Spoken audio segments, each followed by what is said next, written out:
verdadeiros adoradores, pessoas que o amem de verdade, de coração, pessoas que o honrem, pessoas que aceitem a sua presença, que tenha com ele uma comunhão não passageira, terrena, mas eterna. Aleluia. Então falamos de um Senhor, de um Deus vivo, que tem poder nos céus e na terra para executar tudo aquilo que é da vontade dele, que é do seu querer. Você está entendendo de que Deus estamos falando? Ele é Senhor da nossa própria vida. No capítulo 2 de Gênesis, capítulo 2, verso 7, você encontra lá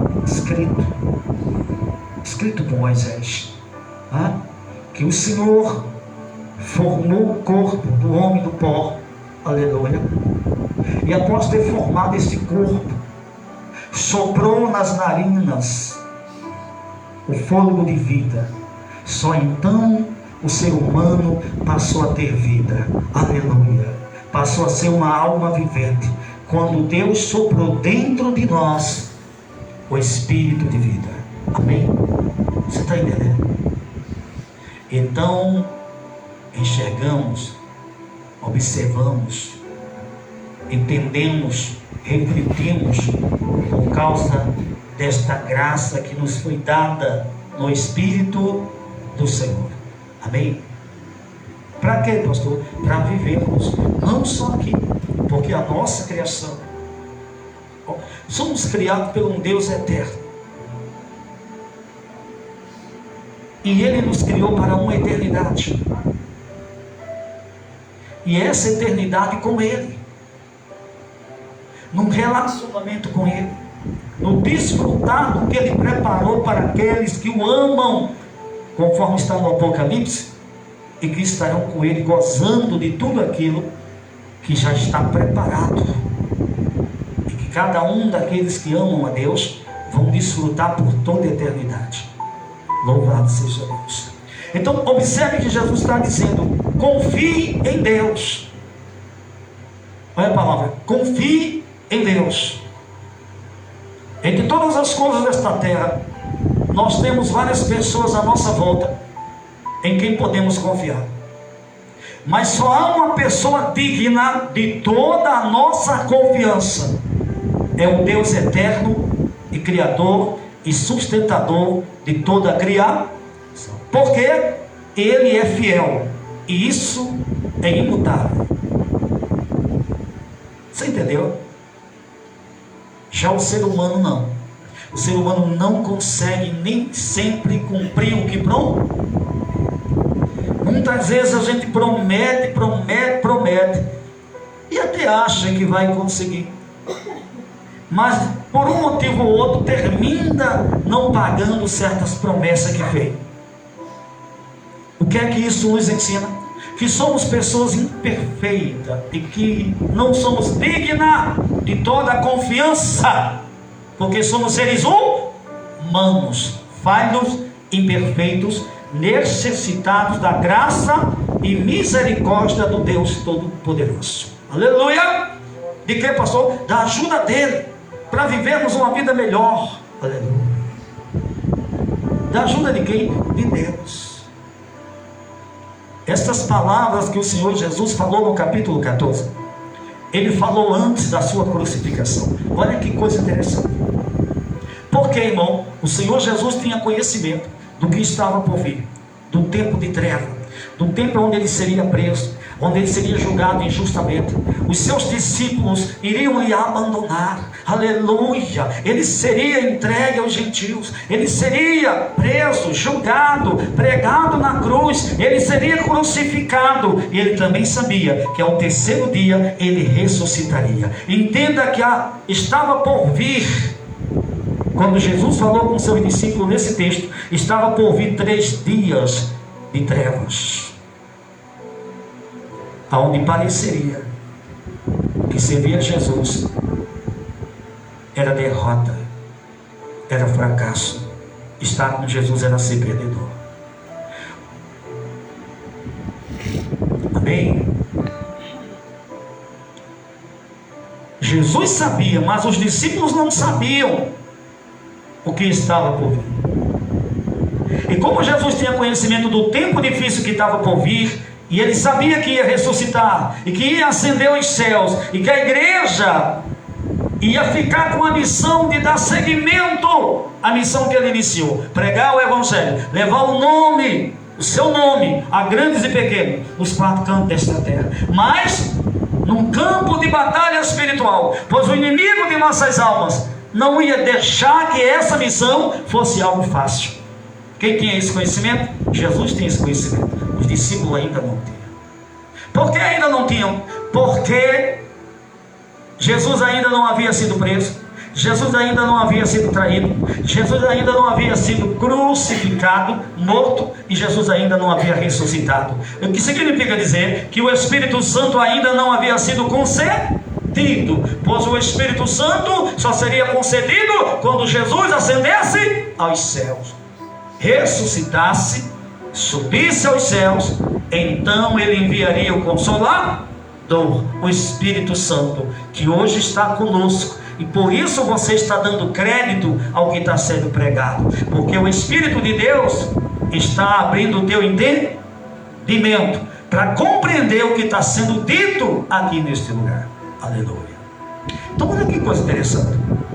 Os discípulos não sabiam. Estava todo mundo ali reunido. Senhor, eu sou contigo até a morte. Senhor, o Senhor sabe que eu sou fiel ao Senhor. Senhor, o Senhor sabe que eu estou com o Senhor para tudo nada.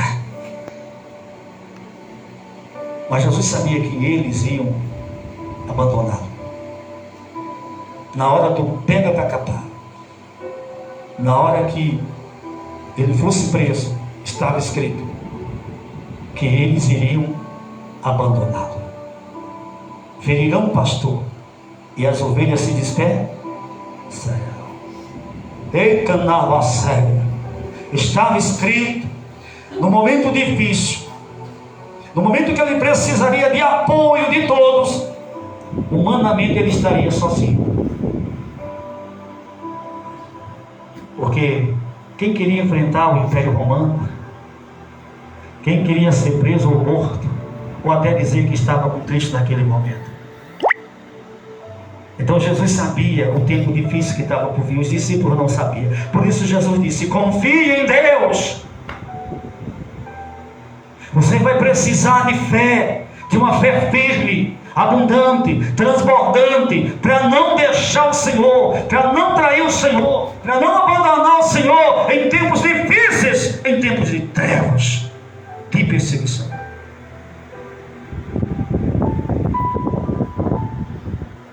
Então qual é a receita para os tempos de crise, pastor? Confiar? Está feio, está horrível, mas Deus está nos céus. E Ele disse: clama, pode clamar, que haverá uma resposta de Deus. Eu não sei, irmão. Você sabe o que é evangelho? É isso aqui. Jesus deixaria a terra, muitas coisas iriam acontecer, a igreja seria perseguida, mas o propósito de Deus continuava o mesmo: santificar um povo para Ele, amém, para estar eternamente com Ele. Por isso esse povo seria provado na terra, porque é na terra que nós somos convidados a nos misturar com o mundo. É na terra que nós somos tentados a atrair a Deus. É na caminhada do dia a dia que somos pressionados pelo mundo, pelo sistema, pelo inferno, a abrir mão de Jesus. Mas é exatamente nesse momento, a cada dia que nós caminhamos, que temos também a oportunidade de dizer a Deus: Senhor, eu sou contigo. E de dizer para o diabo: afasta-te, Satanás. Como o Senhor Jesus disse, porque está escrito: somente ao Senhor teu Deus adorarás, e só a Ele prestarás culto. Aleluia! E onde foi que Jesus falou estas palavras? No deserto, no momento difícil da sua vida. Ele disse: Deus, eis-me aqui. E disse para o diabo: retira-te, afasta-te de mim, inferno. Porque entre Deus e o diabo, ele disse: eu estou com meu Pai. E você, irmão? Com quem você está? Você já decidiu a quem você pertence? De quem você é? Com quem você quer estar eternamente? Aleluia. Então Jesus disse: credes em Deus, fé em Deus, mas credes em mim. Fé no Pai, fé no Filho de Deus. O versículo de número 6 do capítulo 14, ele vai dizer: eu sou o caminho e a verdade e a vida. Então ele diz: ninguém vem ao Pai se não for por mim. Deus preparou salvação no seu Filho. Deus dá Jesus como um caminho de salvação, porque Jesus é aquele que conduz o ser humano de volta ao Deus vivo. Qual é a função do caminho não ser de conduzir a algum lugar? A função de Jesus aqui é te levar a Deus. Ter um relacionamento com o verdadeiro Deus só através do Filho. Você confia no Filho, se entrega ao Filho, e o Filho te conduz a Deus, para que você seja um com Deus e esteja com Deus para sempre. Faça parte da família de Deus. Então tem esse relacionamento. Tem um relacionamento com o Pai e tem um relacionamento com o Filho.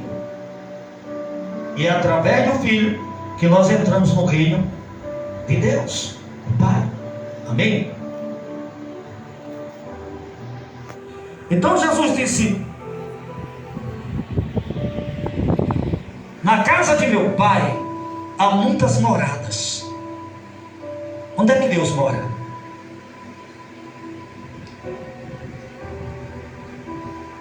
Paulo diz que ele habita no mais alto trono de glória. Você olha para o alto durante o dia e você vê as aves voando, aviões passando. Seus olhos enxergam esse movimento acima da sua cabeça. Você olha mais além, à noite você percebe estrelas e mais estrelas, um pouco mais alto. Você olha, sai dessa porta, a lua está estampada aí. Aleluia. Seus olhos alcançam o primeiro céu, o segundo céu, mas os seus olhos não veem o terceiro céu. O terceiro céu é a habitação de Deus, é onde se encontra o trono da glória e nada mais, irmãos. O trono da glória de Deus, Deus reina no terceiro céu. Tudo está debaixo dos seus pés, porque acima só há Ele. Aleluia! Você está entendendo? Só que esse terceiro céu você não vê. Por quê? Porque se trata de um mundo espiritual.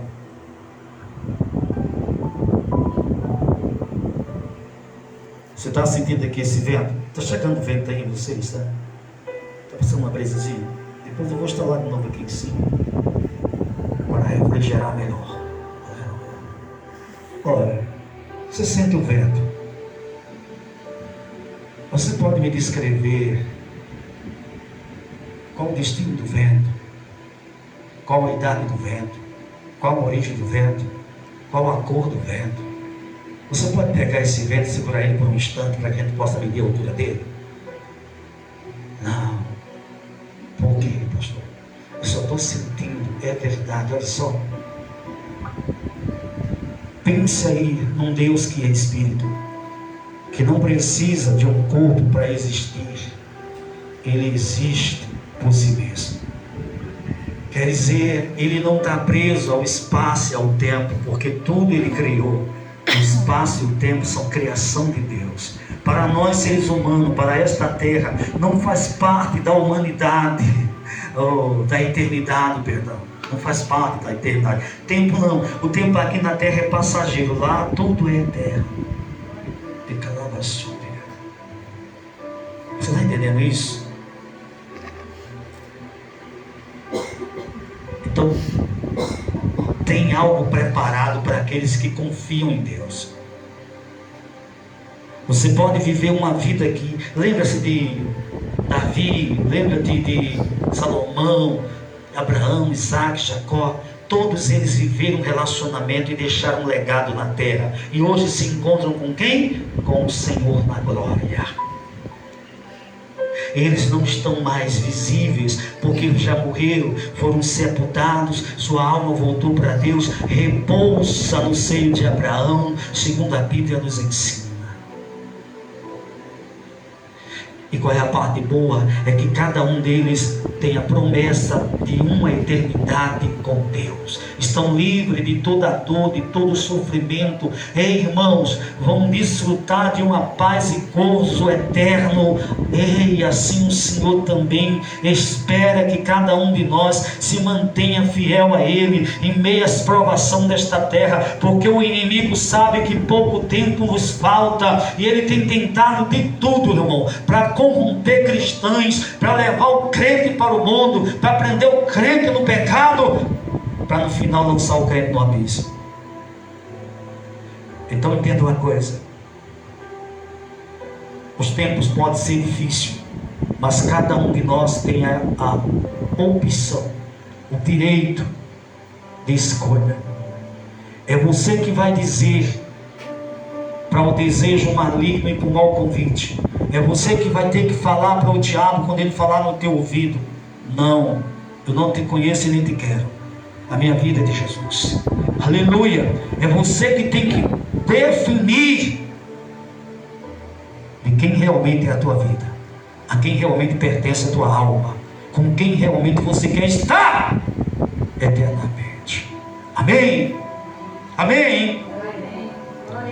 Então, Jesus disse que tem moradas preparadas.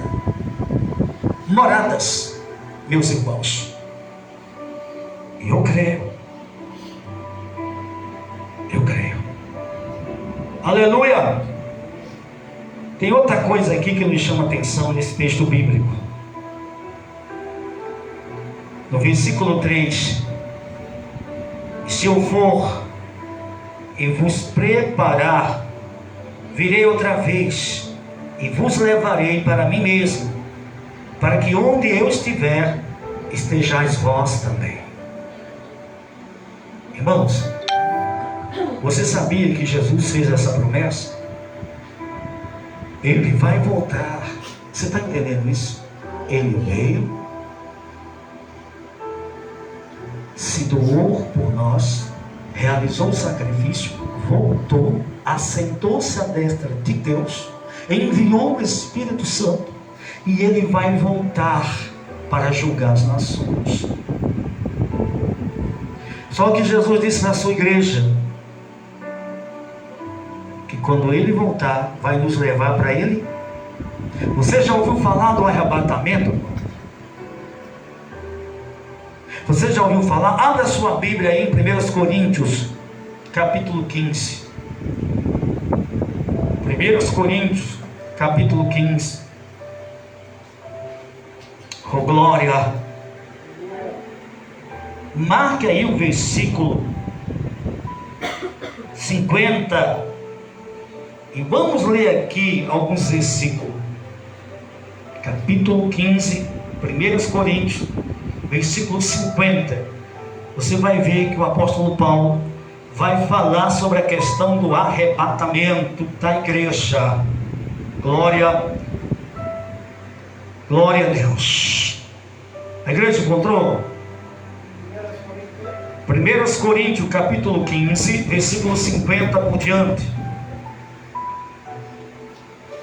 Espero você encontrar. Quero que você leia.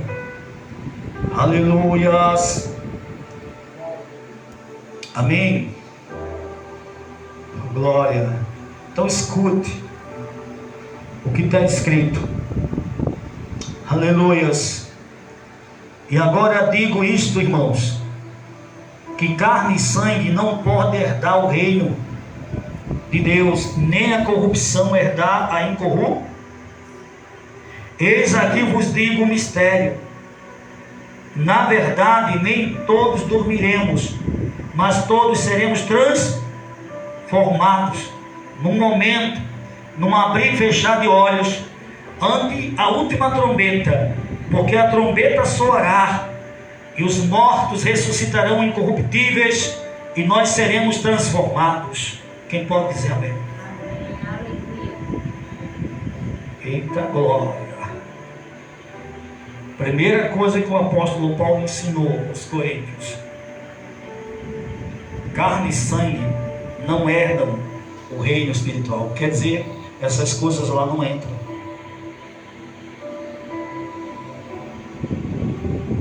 Para entender. Quando nós morremos aqui, o que é enterrado? Quando o corpo é enterrado, o sangue já tem sumido. Tudo vai para a terra. Não é assim que funciona? Desse jeito. Então a palavra de Deus não é a verdade? Carne, sangue, lá não entra. Coisas materiais, física, não entra no reino espiritual, porque já está dizendo reino espiritual. Há uma diferença entre uma coisa e outra. Mas então, o que é que vai entrar, pastor? A sua alma.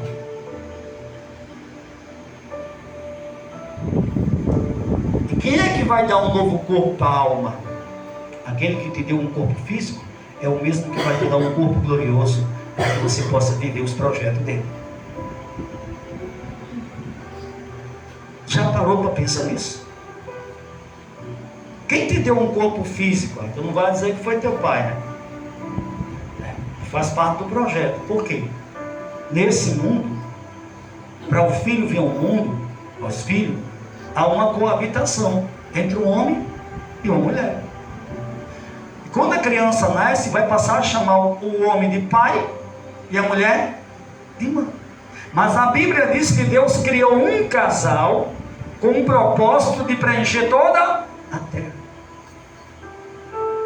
E este homem, abençoado por Deus, tem nele a graça de proliferar, de ser frutífero. E o que é que acontece? O homem tem a semente. Você entende? Mas o homem não gera filhos sem uma mulher.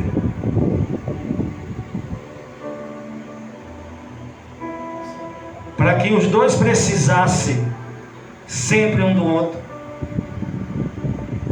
O homem tem a semente, a mulher tem o útero para receber a semente. E é assim que funciona o processo de geração de um filho. Tem que ter a coabitação, a semente no ventre, no útero, até o tempo que se complete o tempo da vida, a bolsa estoure, a criança nasce. Processo humano. Glórias a quem? É assim que funciona. Mas por que funciona? Porque cada um tem em si o que precisa. E quem já colocou em cada um o que precisa? O próprio Deus quando criou. Por isso que abortar é crime. Para pensar, desde onde a vida começa. Eu sou um sementinho. Mas já tem tudo o que precisa para desenvolver, ser um ser humano e viver a vida que Deus projetou para ele. Se alguém pega aquilo ali e joga no lixo, ceifou uma vida. sonhos e projetos que aquela pessoa poderia nascer, crescer, desenvolver e viver. Quanta coisa, né, irmão? Vocês estão entendendo isso? Então, entenda uma coisa. Deus criou e Deus capacitou tanto homem como mulher para que eles viessem ser pais, para que eles viessem construir famílias abençoadas que povoassem toda essa terra. Filhos abençoados, filhas abençoadas. Isso seria possível sim, se o homem não tivesse se separado de Deus. Quem pode nos conduzir e nos ajudar a viver uma vida reta e justa, senão o próprio Senhor que criou todas as coisas, que conhece o fim de todas as coisas? Aleluia! Qual é a loucura do homem? É achar que pode viver uma vida certa, justa, correta, sem a ajuda de quem? Sem a ajuda de Deus. A loucura do homem está aí. Quando o homem pensa assim, o homem já se perdeu. A palavra de Deus diz que enganoso é o coração, mais do que todas as coisas. Enganoso é o que, igreja? O nosso coração é enganoso, é perverso. A palavra diz que o nosso coração é perverso mais do que todas as coisas. O que isso nos ensina? Não devemos confiar nem em nós mesmos. Quantas vezes, né? Você fica ali ouvindo aquela voz dentro de você: ah, meu pai, é isso mesmo, é isso, né? Ah, se Deus falou comigo, mas você tem certeza que Deus falou mesmo? Você já procurou discernir se não é a voz do teu coração, querendo preencher o seu ego, querendo levar você a caminhos que parecem perfeitos, mas o final é morto? De cabe a sério. Por isso que o salmista diz, no Salmo 25: guarda-me, ó Deus, sede o meu protetor, guia-me, me direciona pelo teu caminho, Senhor.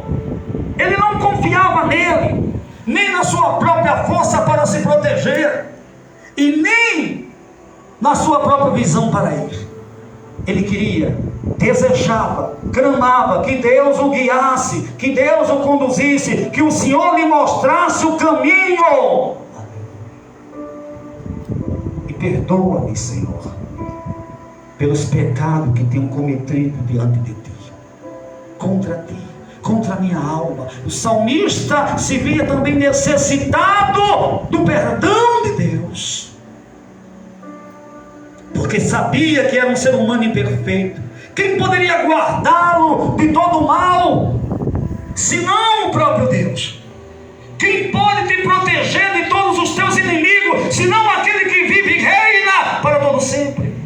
Quem pode te conduzir por caminhos seguros e eternos, senão o Senhor Jesus? Homem, sem Deus estamos perdendo. Quando nos voltamos para Jesus e aceitamos o que Deus nos dá em Cristo, somos achados por Ele. Por isso que Jesus falou para Zaqueu: hoje veio salvação a esta casa, porque ele estava perdido e foi achado. Glória a Deus, né, irmão? Vocês entenderam? Então há um arrebatamento. Quem aqui crê no arrebatamento? Você sabia que o arrebatamento não tem dia nem hora marcada? Porque Paulo mesmo pensou que o arrebatamento seria para os seus dias. Por isso ele correu tanto, para alcançar o maior número de pessoas possíveis. Mas Jesus não voltou nos dias de Paulo. Né, irmão? Não voltou. Paulo entendeu que ele havia se equivocado. Que coisa linda, que coisa boa é você ter o reconhecimento dos seus próprios erros. Isso mostra um coração humilde diante de Deus. Ô meu irmão, eu pensei que eu estava certo, mas na verdade eu me enganei, eu me confundi, não é? Mas não importa o dia, a hora, importa que Jesus alertou, Jesus falou, está escrito, e você deve entender e compreender. Ele disse, não importa o dia, não importa a hora, mas esteja preparado. Amém? Fique de pé em nome de Jesus. Esteja preparado. Ok, pastor. Um abrir e fechar de olhos ante a última trombeta, porque a trombeta soará e os mortos ressuscitarão corruptíveis e nós seremos transformados. Oh, glória a Jesus, coisa linda.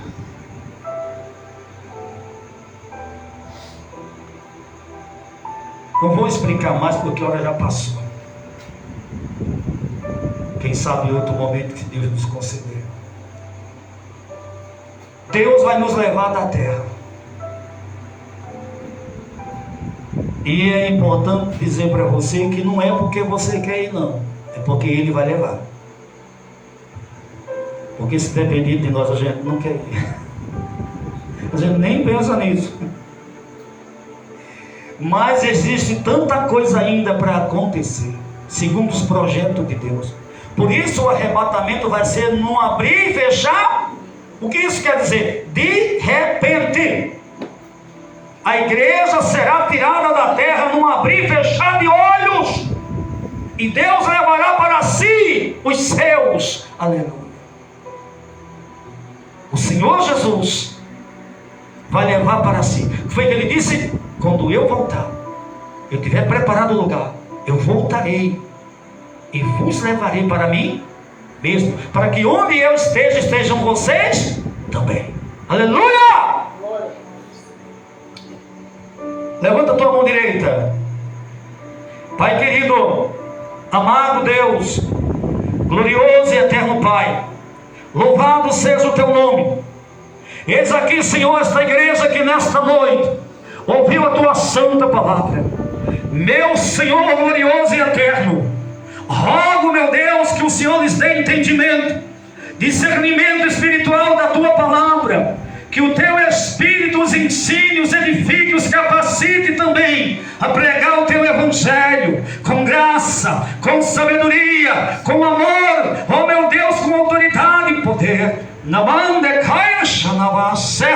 Continua guardando, Senhor, continua abençoando, continua afirmando cada uma destas almas em teus caminhos, na tua presença, para que naquele grande dia, quando a sétima trombeta tocar, estejamos contigo para sempre. Esta é a nossa oração, e assim te louvamos e te agradecemos ao Senhor, em nome de Jesus. Diga amém.